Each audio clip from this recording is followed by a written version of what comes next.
When you think of what makes a perfect game, what comes to mind first? Is it how realistic the graphics are, or how addicting the gameplay is, or how memorable or well written the story is? Depending on your answer, the title of perfect game could be given to a number of titles, new and old. For graphics, you may be handing the trophy to something like Red Dead Redemption 2, a game so realistic that the horse's testicles aren't the only ones shrinking. Gameplay is a bit more subjective, but maybe you're thinking something like the FromSoft games or Doom 2016 and Eternal. And for story, you may be thinking of too many titles to count. Ocarina of Time, Shadow of the Colossus, Final Fantasy VII, Half-Life 2, Metal Gear Solid, The Last of Us 2.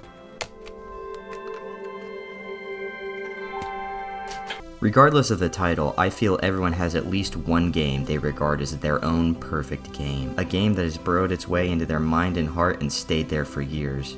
And for me, that game is Risk of Rain 2. Here's a fun drinking game. Take a shot every time I say Risk of Rain. Good luck. Risk of Rain 2 has what I consider to be a perfect rule set, gimmick, and mechanics. It stands above its contemporaries in the roguelike genre by redefining what the genre can and should be, while on the surface not appearing as mechanically complex as a lot of other games like Devil May Cry with its endless string of combos, or Fallout with its RPG elements and character interactions, or League of Legends with its whatever you do in that game. I don't know, I've never played it, I take showers. Risk of Rain 2 accomplishes the absolute maximum with its minimal resources. It doesn't need a massive open world or a prestigious PlayStation exclusive story. The game sets out to do its own thing and executes on its own premise flawlessly. But before I go into what makes Risk of Rain 2 so great, we need to go back to the very beginning. Alright, let's do this one last time. In 2012, Risk of Rain 1 was released by co-creators Duncan Drummond and Paul Morse, who were actually good friends since the 3rd grade. Initially started as a university programming project, their efforts resulted in the roguelike action platformer Risk of Rain. But it wasn't always the Risk of Rain we know today.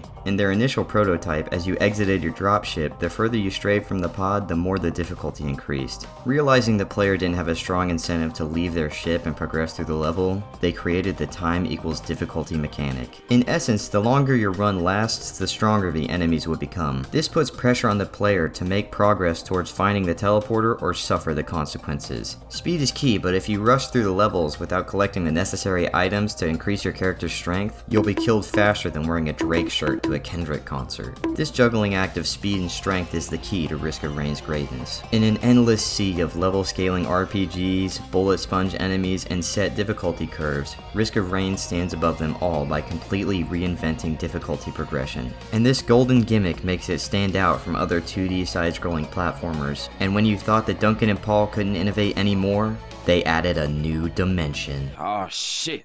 Here we go again. Risk of Rain 2 took the base gameplay of the first and fully realized it with 3D models and environments. This is what took the game from a neat indie gem with a great gimmick to a phenomenal indie gem with a great gimmick. Risk of Rain 2 was also developed, created, and supported by only 3 in-house developers over at Hapu Games. On the surface level, when comparing the two games, you may assume it's a preference between 2D and 3D, and while I can see the argument, there's a bit more of a difference between the two. Risk of Rain 1 was a bit rougher around the edges due to its technical limitations and lack of definition within its own premise. It also lacked some key mechanics featured in Risk of Rain 2, such as the Newt alters, alternate character abilities, and collected items did not appear on your character as you progress through the run. There also wasn't as strong a sense of exploration and discovery due to its 2D platforming nature, and also had a weaker art direction due to its 8-bit pixel art graphics. Risk of Rain 2 refines and defines what a Risk of Rain game can be by giving it its 3rd dimension, upscaling the graphics, and refining the art style of the strange, ancient, and alien worlds you shoot, jump, and tumble your way through as you reach your goal.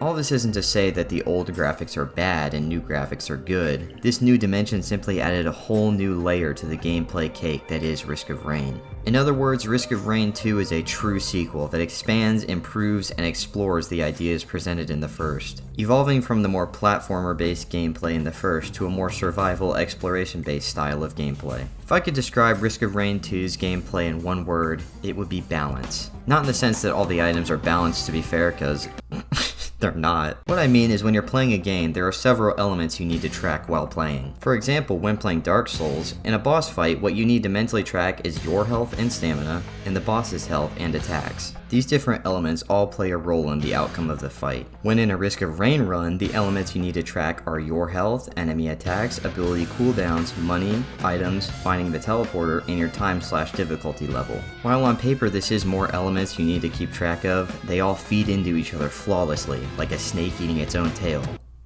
But without the weird implications of war. Everything just works. Your health keeps you alive, but enemies threaten that health. Your abilities go on cooldown after attacking enemies.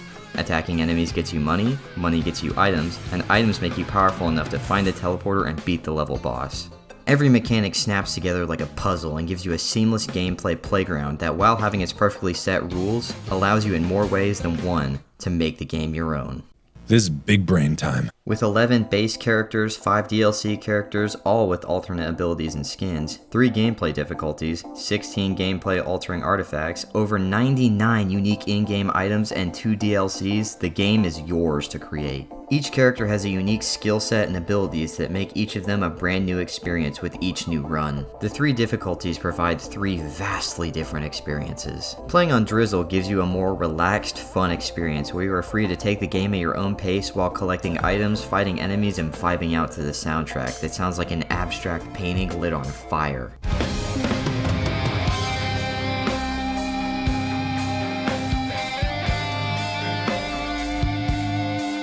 Rainstorm is a more balanced difficulty, being the way the game is meant to be played, but will test players to learn to swim or drown trying. Monsoon will push the players to the limit, with each turn being met with shredding claws and smoldering flames. Beating the game on Monsoon is the only way to complete a character's mastery challenge and unlock their alternate skin. Each artifact changes or affects the game, with any and all able to be activated at the start of the run. These artifact effects include, but aren't limited to, choosing your items, friendly fire for both allies and enemies, doubling enemy spawns but halving their health, dealing 500% damage but only having 10% health, enemies dropping multiple bombs upon dying. When one of your teammates dies, the whole team dies, and these are just to list a few. Each of these artifacts shakes up how the game is played. Every item in the game can be stacked to increase its effect, allowing you to essentially scale into a build that best suits your character and playstyle. Items increase every facet of your character: movement speed, attack damage, area of effect attacks, damage reduction, and movement items like a small jump boost while sprinting and increased amount of jumps. Yes, in this game it is possible to get 50 double jumps. Yeah, eat shit, Mario, with your pitiful, measly 2 jumps. You don't got shit on my girl Loader! If that doesn't convince you that this is the greatest game of all time, then you can leave. Go on. We're all waiting. Get the fuck out! Sorry, I got a little heated there. I just really like the double jump.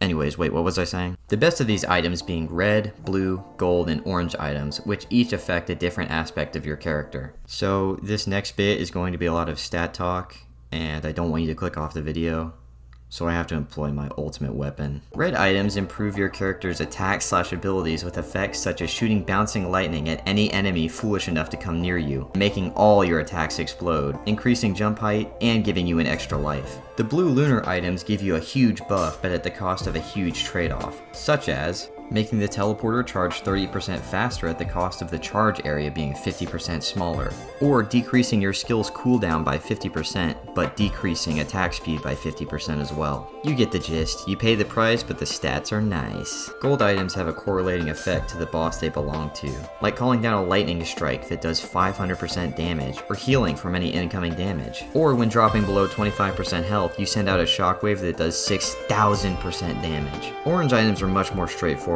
They're basically an additional ability that can be equipped, like a radar that reveals all chests on the maps, or a missile backpack that shoots out a flurry of missiles at any nearby enemies, and a walkie-talkie that calls in an additional 4 attack machine gun drones of death. If this all sounds like a lot or overwhelming, don't worry. This is just a lot of the under the hood stuff, and when you actually play the game, the effects are implemented into the game very well and made very apparent to the player as they become more familiar with the game. The best way to learn what an item does is to pick it up and experiment with it in your build. Along with items found in chests on the map, there are healing and attack drones and turrets that you can spend money to repair. They will even follow you through each level for your entire run. or at least until they die. Drones and turrets are simply another way to expand your build and play the game your way. The two DLCs, Survivors of the Void and Seekers of the Storm, also include new characters and items that greatly impact the gameplay, such as Survivors of the Void's Corrupted items, which when picked up corrupt the Void item's counterpart and provide a new and more powerful effect similar to that of the Corrupted item. And Seekers of the Storm adds new characters, stages, items, and a new boss. All this to say, the game is rarely the same twice,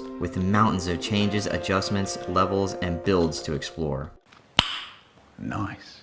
Risk of Rain's graphics are as timeless as its gameplay. The stylized, cel-shaded graphics make it look like it could have come out next year, and this game came out in 2019. It still maintains that indie graphic charm while still having the polish of a AAA game. The character designs all have unique shapes, colors, and sizes that easily distinguish them from each other. Commando is your run-of-the-mill, gun-toting space soldier. Huntress is lean and quick with a scarf and bow to show her rugged outdooriness. Engineer is stockier and smaller to illustrate his use of machines rather than engaging in one-on-one combat. Acrid is a venom-spitting lizard, so that kind of speaks for itself.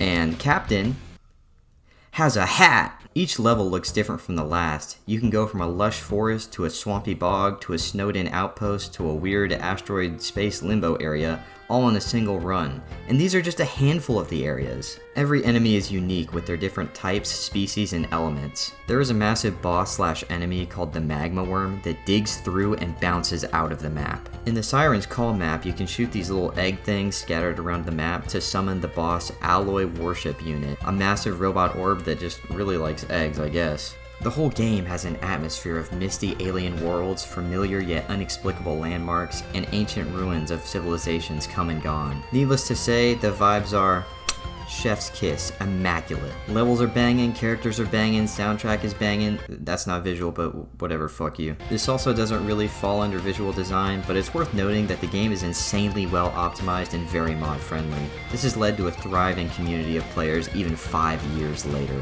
Alright, so here we have our totally normal Risk of Rain lobby with Solid Snake, Metal Gear Solid, Soldier TF2, Sonic the Hedgehog, and Guts Berserk. You guys ready to go? Yeah, let's go. Yeah. Risk of Rain's gameplay is a masterclass in systems feeding into each other perfectly, strongly defining the game's rules while still giving the player the freedom to play the game they want without sacrificing its sound mechanics. So when it comes down to it, what really is a game? And what makes it great? To me, a great game is a well-defined and tightly designed playground made for the players to explore the mechanics and see what is possible within those set boundaries.